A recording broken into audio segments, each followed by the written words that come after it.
जी अस्सलाम वालेकुम नाज़रीन पैराग्लाइडिंग फ़्लाइट के लिए जो कि अरसा दराज से तमन्ना थी, तो अल्हम्दुलिल्लाह ये प्री 84 के मुकाम पर फ़्लाइट करने की तैयारी है। 15,000 जी टिकट है, 8800 बुलंदी है, 8800 फुट बुलंदी है इसकी मुज़फ़्फ़राबाद सतह समंदर से। तो अल्हम्दुलिल्लाह पूरा शहर तकरीबन नज़र आता है ऊपर से, जैसे आपने एक मुट्ठी में बंद कर दिया है। तो बड़ा अच्छे पायलट हैं, ज़बरदस्त इनके पैरा ग्लाइडर हैं। ग्लाइडर बड़े ज़बरदस्त साफ़ सुथरे नीट क्लीन है, सेफ्टी है बिल्कुल।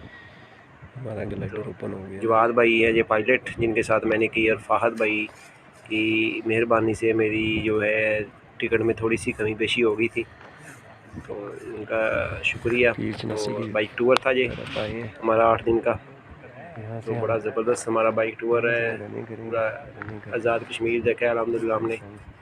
तो ये भी 84 के मुकाम पर जी ये फ़्लाइट की तैयारी है बिल्कुल 15 से 20 मिनट इंशाल्लाह। लैंड कर जाएंगे।